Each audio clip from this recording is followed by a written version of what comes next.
சிவராத்திரிக்கு சிவபூஜைக்கு தயாராகிறீங்களா? அப்ப இந்த விஷயத்தையும் தெரிஞ்சுக்கோங்க. பொதுவா ஒரு பூஜைனா மந்திரம் ரொம்ப ரொம்ப முக்கியம். அதுவும் சிவபூஜைக்கு 5 எழுத்துன்னு சொல்லக்கூடிய பஞ்சாட்சரம் மிக மிக முக்கியம். இத எல்லாரும் சொல்லலாமா அப்படின்னு கேட்டா இல்ல. குருமூலியமாக உபதேசம் பெற்றவர்கள் தான் இந்த 5 எழுத்தை சொல்லக்கூடிய தகுதியை பெறுகிறார்கள் அப்படின்னு நம்முடைய சமயம் சொல்லுது. அப்போ என்னால தீட்சை வாங்க முடியல, உபதேசம் வாங்க முடியல, நாங்க என்ன பண்றது அப்படின்னு கேட்டா, அதற்காக தான் நம்முடைய தேவார முதலிகள் மூவரும் 4 பதிகத்தை நமக்கு செஞ்சு கொடுத்திருக்காங்க. இந்த 4 பதிகமுமே மிக அற்புதமானது. நேரடியாக பஞ்சாட்சரத்தை சொல்லக்கூடிய பதிகங்கள். இந்த பதிகத்தை நம்ம விண்ணப்பம் பண்றது மூலியமா பஞ்சாட்சரம் சொன்ன பலனும் கிடைக்கும், தேவாரம் பாடிய பலனும் கிடைக்கும்.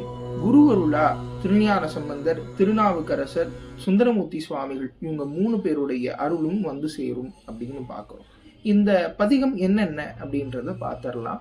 முதலாவதாக திருஞான சம்பந்தர் காதலாகி கசிந்து கண்ணீர் மல்கின்னு சொல்லக்கூடிய பதிகம். மற்றும் ஒன்று துஞ்சலும் துஞ்சமில்லாத போதிலும்னு சொல்லி திருஞான சம்பந்த பெருமானே 2 பதிகங்கள் செய்கிறார். அடுத்ததாக திருநாவுக்கரசு சுவாமிகள் சொற்றுணை வேதியின் சோதிவானவன் சொல்லக்கூடிய ஒரு பதிகம் செய்கிறார்.